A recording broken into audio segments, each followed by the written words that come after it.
Assalamualaikum warahmatullahi wabarakatuh. Kembali lagi di podcast Dinas Kesehatan Provinsi Kalimantan Selatan. Dan kali ini, kenalan dulu nih ya. Nama saya Atifa. Dan hari ini saya barengan sama dengan Ibu Risnawati SKM, Bu ya. Iya.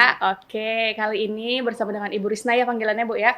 Dan Ibu Risna ini adalah pengelola program TB di seksi P2PM, Bu ya. Iya. Oke, P2PM pada Dinas Kesehatan Provinsi Kalimantan Selatan. Bagaimana Ibu kabarnya? Baik? Alhamdulillah. Alhamdulillah. Mungkin teman-teman di rumah dia ya pada bingung P2PM itu apa sih? Apa nih Bu kepanjangan dari P2PM? Kalau P2PM itu kan pemberantasan penyakit menular langsung. Mhm. Jadi di sana ada penyakit-penyakit yang memang penyakit menular seperti TBC, HIV, hepatitis, diare, ISPA. Nah, di sana. Jadi salah satu program di P2PM itu ada yang namanya program TB. Program TB. Iya.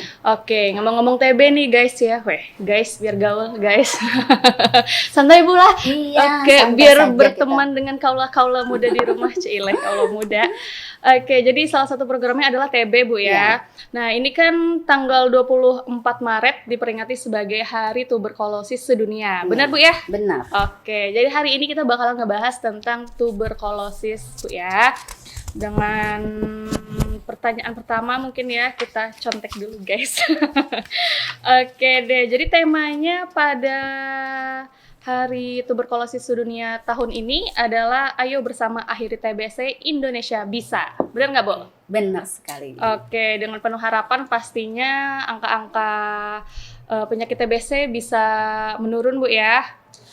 Kalau secara ini ya, kalau di TB itu kita kan ada target yang sudah ditetapkan oleh pemerintah pusat.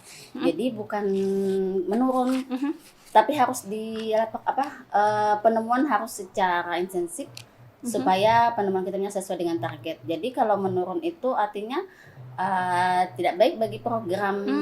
Kalau outcome-nya, jadi outcome-nya itu kita harapkan penemuan kita semakin banyak, semakin tinggi. Diharapkan nanti tahun 2030 kita sudah mencapai eliminasi. Jadi tahun 2023 ini kita sudah ditargetkan estimasi dari pusat sebesar 16.926 kasus. Jadi itu yang harus kita cari kasus TB-nya. Oh gitu, berarti Iya. kita ini nih istilahnya kita harus mencari kasus TB tersebut, Iya, kemudian sih. yang nantinya akan ditanggulangi. Iya, Apa betul. sih bahasanya benar Bu ya? Betul, Tanggulangi Bu ya? ditanggulangi. Oke. Ngomong-ngomong nih Bu ya, ini kan tuberkulosis dasarnya dulu Bu ya. Apa Iya. sih itu tuberkulosis Bu? Jadi TB itu kan biasanya kalau orang di ini ya, di kampung atau biasanya plek ya. Plek. Karena memang ada di paru. Tapi kalau secara ini ya, secara programnya bahwa tuberkulosis penyakit yang disebabkan oleh bakteri tuberkulosis. Jadi Mycobacterium tuberculosis nama itunya ya. Jadi memang ada bakteri yang namanya yang Ibu sebutkan Iya, barusan Bu ya. tuberkulosis. Ngalih menyambatnya guys saya. Mycobacterium tuberculosis. Mycobacterium. Oke, jadi ada tulisannya boy, Mycobacterium tuberculosis, bujur lah Bu. Iya. Nah, itu dia contekannya guys. Jadi ini memang ada bakteri tersebut yang bisa menimbulkan TBC Bu ya. Oke deh. Kalau cara penularannya sendiri gimana nih Bu? Kalau cara penularannya melalui udara. Kemudian sumber penularannya itu percikan dari penderita. Bersin kayak gitu Bu lah. Percikan darah. Jadi kalau misalnya penularannya kan misalnya pada saat yang terkena TB itu batuk atau berbicara atau bersin, nah dia bisa menularkan ke orang lain. Jadi di TB itu pada saat orang berbicara ini kan tanpa melalui masker. Ada 210 kuman yang keluar. Kemudian kalau misalnya batuk, dia ada sekitar sampai 3.500 kuman. Kemudian apabila dia bersin, kemudian itu bisa sampai 1 juta kuman yang keluar dari sana. Berarti tergantung si penderita apakah dia batuk atau kan dia bersin, itu tergantung Iya. lagi Bu ya berapa banyak virus yang keluar. Bakteri Bu ya. Iya. Oke. Kemudian nih Bu, apakah kuman TBC yang masuk tubuh itu selalu bisa menyebabkan TBC? Tidak selalu. Kadang kan ada yang pada saat dia menularkan orang lain, bisa orang itu tetap sehat. Artinya dia bisa karena daya tahan tubuhnya kuat. Kemudian dia juga bisa sebagai infeksi laten TB. Artinya kuman itu sudah ada tapi tidak menimbulkan gejala. Artinya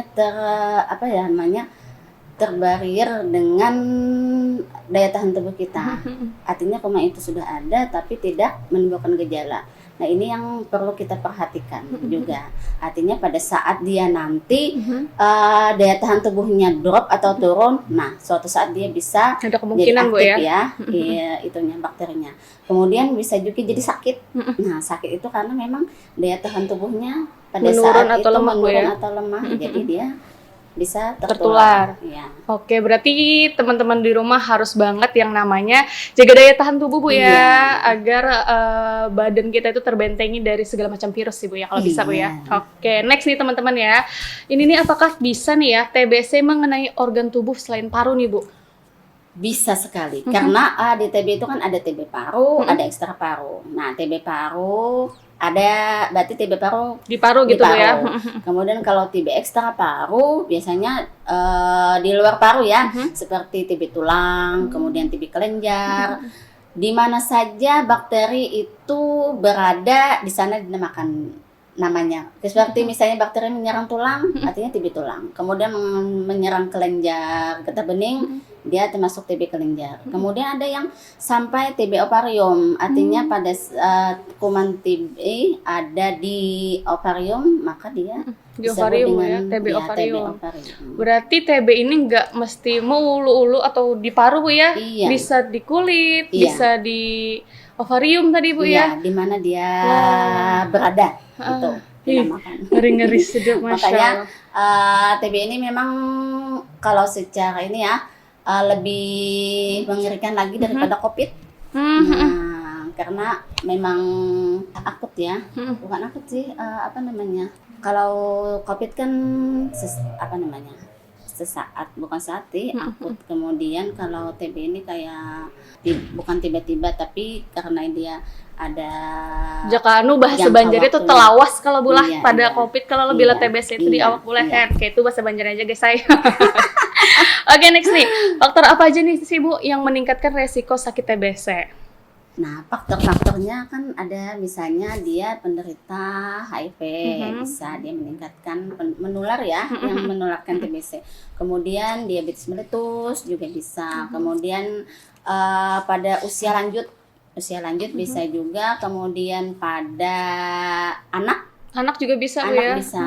anak bisa. Kemudian itu tadi anak. Sekarang kasus anak kita sangat meningkat. Lagi meningkat Bu. Iya. Untuk TB anak Tahun berarti Bu ya? 2022, tahun 2021 kasus anak kita sekitar 256. 250 di Kalimantan Selatan. Ya, tahun 2022 sekitar 860. Jadi Naik 4 kali lipat Bu ya. Naiknya 198% dibandingkan 2021. Artinya kalau ada TB anak berarti ada sumber penularan di sekitarnya. Nah itu, kalau ada TB anak berarti ada sumber penularan di sekitarnya. Kalau misalnya ada TB dewasa berarti dia bisa menularkan ke lain-lainnya juga. Itu misalnya TB anak itu Bu, apakah dia tertularnya dari si dewasa atau sesama anak juga nih Bu? Dari dewasa. Dari dewasa Bu ya? Dari dewasa. Wow. Karena untuk TB anak sih kalau ini tidak begitu terlalu menularkan. Jadi TB anak ini dia dapatnya dari orang dewasa yang memang sakit TB. Makanya kita biasanya kalau orang yang sakit TB kita lakukan investigasi kontak atau screening di kontak serumah atau di sekitarnya supaya kita menemukan siapa-siapa sih yang tertular dengan si anak tersebut Bu ya? Enggak, yang dewasa tadi. Kan cari bisa tahu jadi siapa ya. iya. Oke. Kalau gejala TB nih Bu, apakah yang dewasa sama yang anak punya gejala yang sama atau beda nih Bu? Kalau dewasa sih ciri khasnya yang umumnya dia batuk selama lebih dari 2 minggu, baik itu batuk berdahak ataupun tidak berdahak. Kalau anak batuk bukan gejala utama. Jadi gejala pada anak tuh dia demam. Demam yang kita tidak tahu apa penyebabnya. Kemudian bisa juga batuk, tapi dia bukan penyebab utama. Kemudian berat badan menurun. Berat badan menurun atau tidak naik-naik selama 2 bulan. Makanya biasanya harus kita kerjasama dengan kader-kader di posyandu, karena dia kan bisa memantau perkembangan yang si yang anak berat tadi Bu ya. badan gitu ya. Jadi nanti kalau misalnya ada di kegiatan di posyandu itu misalnya ada berat badan anak yang tidak naik-naik Bu ya. selama 2 bulan, bisa kita koordinasikan dengan petugas TB di puskesmas. Nah itu. Kemudian selain itu anak tidak aktif, kemudian kurang nafsu makan. Kalau gejala di dewasa, gejala utama itu batuk lebih dari 2 minggu. Kemudian berkeringat malam tanpa aktivitas. Artinya kalau bahasa Banjarnya kadada bagawin apa-apa, kadada apa-apa misalnya atau paluh, jorang kita paluh dingin. Nah, kemudian berat badan juga turun, nafsu makan juga turun. Nah, itu. Tapi itu gejala yang pastinya gejala utamanya batuk pada dewasa. Batuk pada dewasa Bu ya, sedangkan untuk anak kecil tadi itu batuk bukan gejala utama, cuma tetap dipantau Bu ya dari segi batuknya, makannya, kemudian berat badannya ya. Oke nih Bu ya. Terus nih Bu, yang nggak terakhir juga sih ya, ada satu nih Bu ya, pengobatan. Kita kan udah tahu TB itu apa, gejalanya seperti apa, terus kemudian pengobatannya gimana nih Bu? Nah, kalau kita sudah menemukan kasus TB, kemudian kita harus obati. Jadi pengobatannya kalau di puskesmas gratis. Jadi pengobatan itu selama 6 bulan. Jadi di TB itu ada yang TBSO sensitif obat, ada yang TBRO resisten obat. Jadi beda pengobatannya. Kalau TBSO sensitif obat tuh dia pengobatan 6 sampai 9 bulan atau bisa juga sampai 12 bulan. Kalau di ekstra paru biasanya. Kemudian kalau TBRO dia 11 sampai 2 tahun. Nah, itu pengobatannya. Jadi kalau kita mau jangan sampai pasien ini nanti resisten terhadap obat. Jadi pada saat dia pengobatan pertama TBSO harus teratur minum obatnya. Artinya teratur setiap hari. Kalau pengobatan di TB itu kan ada 2 fase. Fase awal dan fase lanjutan. Fase awal kalau kita pengobatannya intermittent, fase awalnya setiap hari selama 2 bulan. Kemudian fase lanjutannya seminggu 3 kali. Tapi kalau dia pakai dosis harian itu setiap hari, baik itu fase awal maupun fase lanjutan. Tapi obatnya nanti beda. Di sana ada 1 paket obat. Biasanya sudah tahu petugas puskesmas menyampaikan nanti ke pasiennya. Jadi itu. Benar nggak sih Bu, kalau misalnya nih ya dari 6 bulan itu terputus atau luput diminum 1 hari, itu ngulang lagi dari awal minum obatnya? Bukan sih, kalau misalnya pasien putus berobat misalnya 1 hari, dia bisa meneruskan. Bisa lanjut aja Bu ya? Kecuali kalau misalnya pasien putus berobat, dia sudah minum obat selama 1 bulan, kemudian putus berobat misalnya selama 1 bulan atau 2 bulan, nah dia datang kembali ke puskesmas, dengan karena memang belum sembuh ya, ada bujur jangan obatnya toh, dia harus mengulang lagi pemeriksaannya, diulang lagi pemeriksaan dulu, apakah dia nanti karena bisa jadi dia waktu kita lakukan pengulangan pemeriksaan dahaknya, bisa jadi dia sudah resisten terhadap obat itu karena dia sudah terputus tadi Bu ya. Oke deh Bu, mau tahu dong Bu, harapan Ibu Risna di hari peringatan TBC sedunia ini apa aja sih Bu? Boleh Bu kasih tahu kita semua. Jadi tema kita kan ayo bersama akhir TBC Indonesia bisa. Jadi harapannya untuk warga Banua, seluruh masyarakat di Kalimantan Selatan, diharapkan kita mengharapkan penemuan dan pengobatan TBC kita meningkat. Artinya sebanyak-banyaknya kita menemukan terduga TB. Artinya pada saat kita menemukan terduga TB, kita dapat menemukan kasusnya, kemudian kita tanggulangi, obati sampai sembuh sesuai prosedur tata laksana yang sesuai dengan yang ada di pedoman. Artinya kalau kita di TB itu TOS TB, temukan, obati sampai sembuh tuberkulosis. Nah, itu. TOS TB Bu ya. Oke. T-nya temukan, O-nya obati, obati sampai sembuh sampai tuberkulosis. sembuh. Oke, Nah, mudah-mudahan itu. cepat menemukan, cepat juga diobati juga Bu Iya. ya.